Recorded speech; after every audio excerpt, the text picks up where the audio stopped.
Assalamualaikum warahmatullahi wabarakatuh. Apa kabar semuanya? Selamat berjumpa kembali dalam video pembelajaran TTL Indonesia. Nah, sekarang yang akan kita bahas ya adalah konsep dasar mengenai limit trigonometri. Dan nanti akan kita bahas juga konsep cepatnya dalam mengerjakan soal ya. Nah, jadi limit trigonometri ini adalah materi tentang kelas 12 SMA ya. Nah, ini nanti kita akan ceritakan asal-usul limit trigonometri, kemudian konsep dasar, kemudian contoh soal dengan menggunakan konsep cepat ya. Oke, langsung saja. Kalau kita berbicara tentang limit, kita akan berurusan dengan suatu fungsi ya, baik fungsi aljabar atau trigonometri.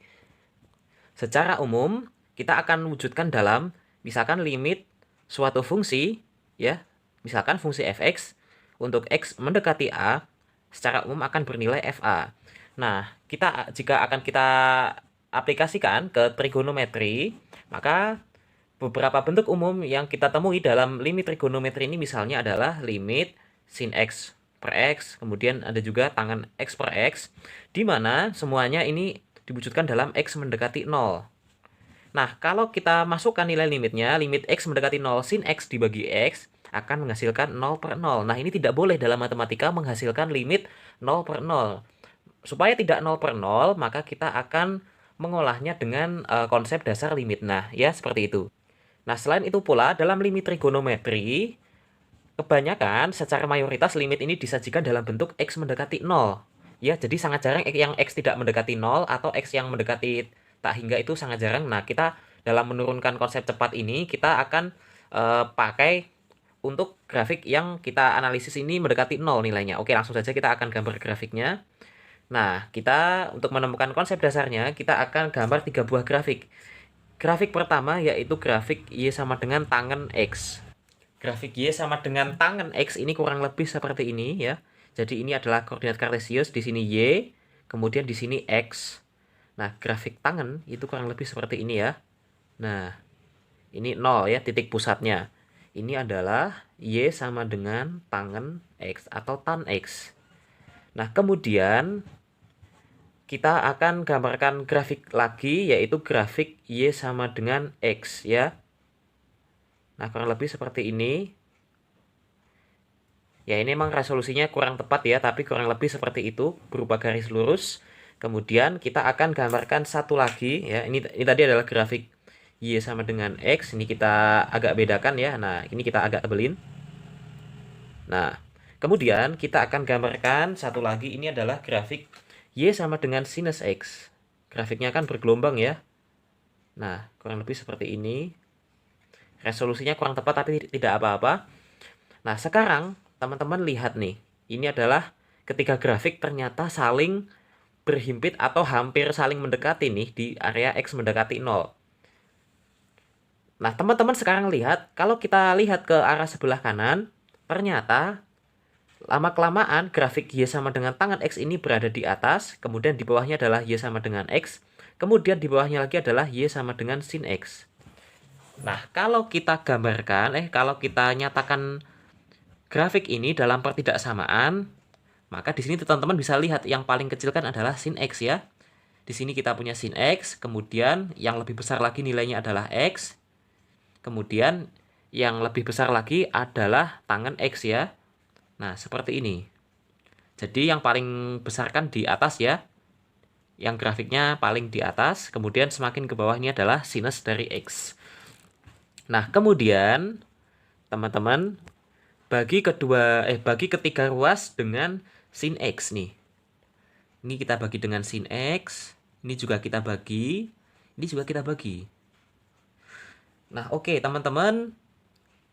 Sin X dibagi sin X itu adalah 1, kemudian ini kita dapat X per sin X, ya kan? Kemudian ini kita dapat tan per sin. Nah, teman-teman ingat ya, sin per cos itu adalah tan. Maka kalau tan per sin, ya udah sinnya kita pindah ke bawah, ini akan jadi tan per sin ini sama dengan seper cos ya. Jadi ini kita akan dapat seper cos X. Nah, habis itu diapain? Kita limitkan ke 3 ruas.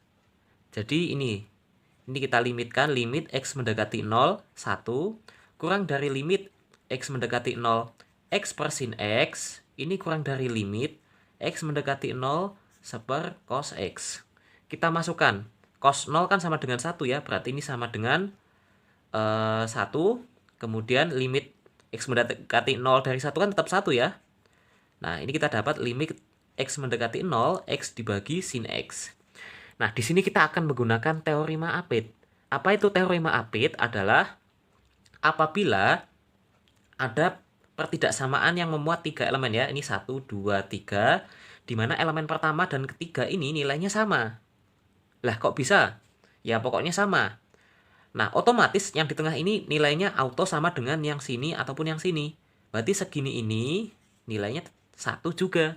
Nah, dari sini kita akan bisa definisikan rumus paling penting dalam limit trigonometri adalah limit X mendekati 0, X dibagi sin X sama dengan 1. Nah, inilah yang teman-teman harus simpan. Dan nanti teman-teman akan pakai terus di contoh soal.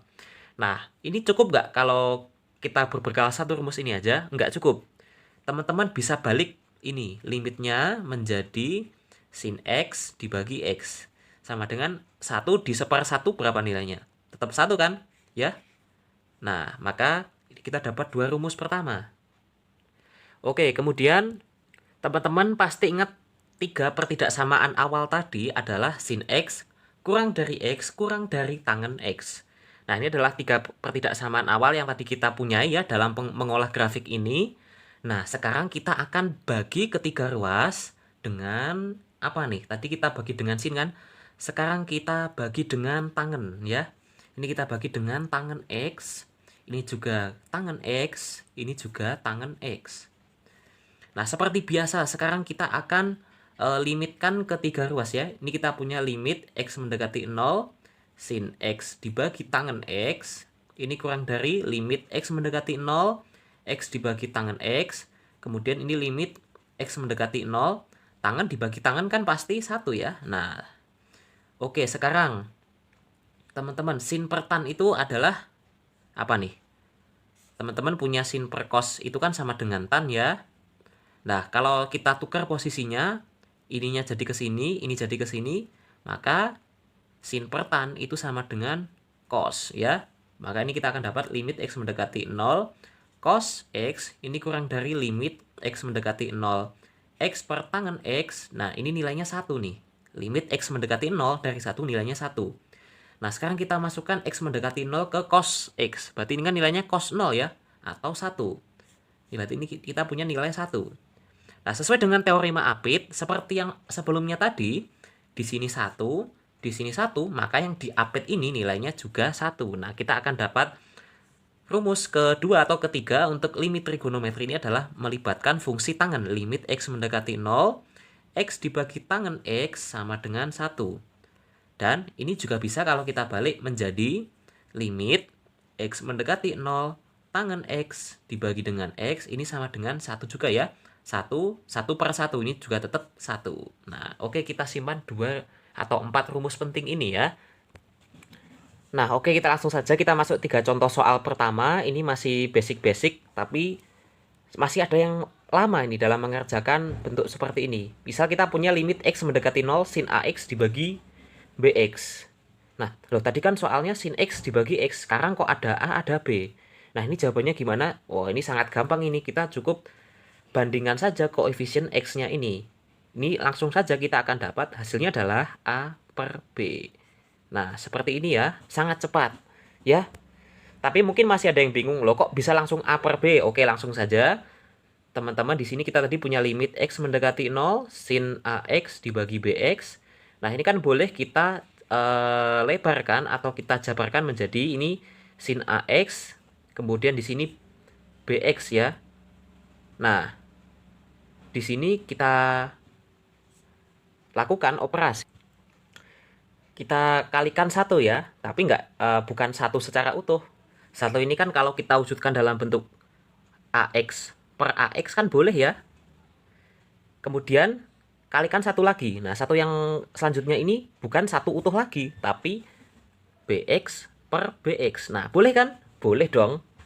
Nah, teman-teman lihat nih. Sin AX dibagi AX ini kan seperti konsep yang paling awal tadi ya. Ini hasilnya auto 1. Kemudian BX dibagi BX ini juga auto 1 kan. Kemudian tersisa AX per BX. Ini kita coret, ini kita coret.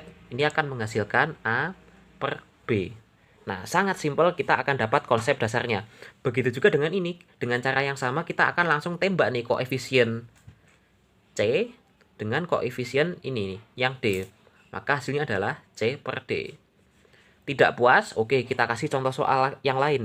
Limit X mendekati 0, 7X per sin 5X. Berapa hasilnya? Ya udah langsung tembak aja. 7 per 5. Nah, seperti itu. Loh, sekarang sin sama sin. Gimana nih caranya nih?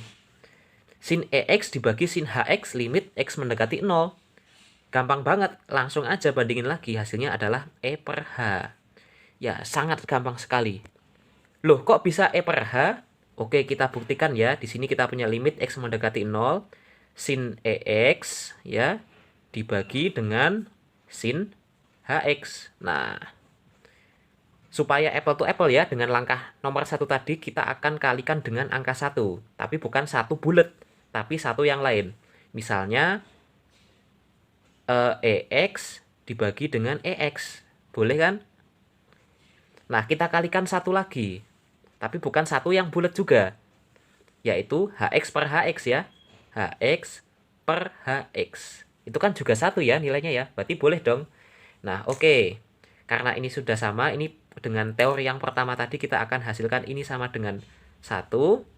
Ini juga karena ini sama persis, ini sama ini. Ini kita coret hasilnya 1. Tinggal EX per HX. Ini coret, hasilnya sama dengan E per H. Oke, seperti itu konsep tepatnya. Ini belum seberapa, masih ada yang lain nih. Nah, sekarang kita akan mainan fungsi untuk tangen ya. Tangen limit X mendekati 0, tangen 3X dibagi 5X. Kira-kira ada yang bisa menebak nggak jawabannya berapa? Ya, betul sekali. Langsung saja 3 per 5 ya.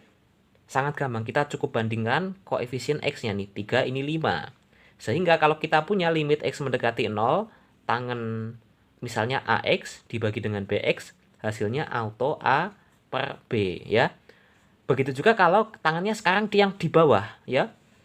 Masih tetap sama ya. Kita akan bandingkan koefisiennya, ini 6, ini 5, maka hasilnya langsung 6 per 5. Kalau tangan ketemu tangan nih, dua-duanya ada tangan. Gimana? Masih tetap sama, kita akan bandingkan ini 7, ini 2. Hasilnya adalah 7 per 2. Sangat gampang sekali ya. Terlalu gampang, oke kita kasih yang lebih susah. Limit X mendekati 0, sin PX dibagi tangan QX. Nah, waduh, bagaimana ini kalau sin ketemu tangan?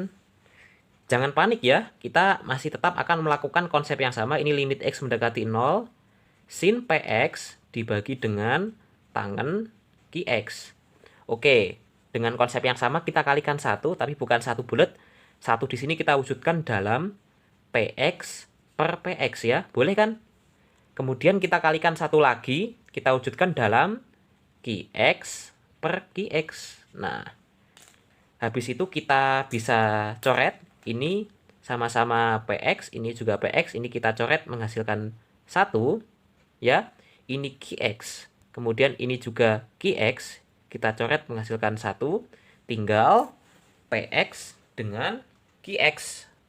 Nah, kita coret aja nih X-nya, seret, kita hanya temukan P per Q.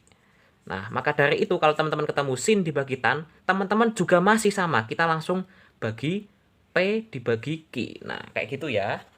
Kalau masih kurang, oke kita tambahin lagi. Limit X mendekati 0, tangen RX dibagi sin SX. Berapa hasilnya? Nah, karena kita bisa ambil pola yang hampir mirip dengan nomor 7 tadi, ini kan cukup kita balik ya. Tapi hasilnya tetap sama, yaitu kita bandingkan R dibagi dengan S. Kalau nggak percaya, oke kita kasih contoh soal. Kita punya limit X mendekati 0, tangen 9X dibagi sin 4X. Ya, jadi ini kalau kita jabarkan, oke misalkan di sini kita akan punya tangen 9X, kita di sini punya sin 4X. Nah, kita kalikan 1 lagi nih. 1 ini bentuknya adalah 9X dibagi 9X. Kita kalikan 1 lagi, bentuknya adalah di sini 4X per 4X. Boleh kan? Itu kan nilainya sama dengan 1 tuh. Nah, ada yang bisa kita coret? Ada. Ini ketemu ini kan sama ya. Ini sama ini jadi 1. Kemudian ini 4X ketemu jadi 1. Nah, kita tinggal bandingkan 9x per 4x, ini hasilnya auto, coret-coret adalah 9 per 4 ya. Kita masih bisa membandingkan koefisien ini ya. Oke, jadi konsep paling penting pada limit trigonometri yang pertama itu adalah wujudkan fungsi trigonometri ke dalam bentuk sin atau tan yang seperti yang udah kita jelaskan tadi ya. Jadi dalam limit trigonometri itu tidak semua muncul dalam bentuk yang gampang seperti ini. Tapi kadang-kadang ada yang susah, ada yang cos, ada sin kuadrat, ada tan kuadrat, ada x kuadrat, dan sebagainya. Kita kembalikan ke bentuk sin atau tan ya. Kemudian yang kedua, kalau limitnya masih menghasilkan bentuk 0 per 0, maka teman-teman lakukan pengubahan ke dalam identitas trigonometri yang lain nih. Misalkan, ya kan banyak sekali ya identitas trigonometri, misalnya yang dari cos 2 alfa menuju ke sin itu bagaimana, dan seterusnya. Kemudian tips ketiga, perhatikan limit trigonometri untuk bentuk yang sin dan tan ini selalu mendekati 0. Nah, kalau tidak mendekati 0, misalnya mendekati tak hingga dan sebagainya, itu akan memiliki operasi yang nanti bisa jadi berbeda. Jadi, usahakan mendekati x mendekati 0. Kemudian yang keempat, ingat, kalau bentuk limit yang keluar dalam soal tidak sebagus dan sesederhana ini, teman-teman ingat, prinsip limit itu adalah memasukkan nilai x mendekati berapa ke dalam fungsinya. Kalau hasilnya 0 per 0, baru teman-teman pergunakan prinsip. Tapi kalau hasilnya kebetulan langsung dimasukin kok tidak 0 per 0, maka itulah jawabannya. Nah, contoh-contoh soal nanti kita akan pelajari pada video selanjutnya. Jadi tetap stay tune, tetap simak video dari Tim Tata Baris Indonesia. Jangan lupa berikan subscribe untuk channel ini. Terima kasih. Wassalamualaikum warahmatullahi wabarakatuh. See you.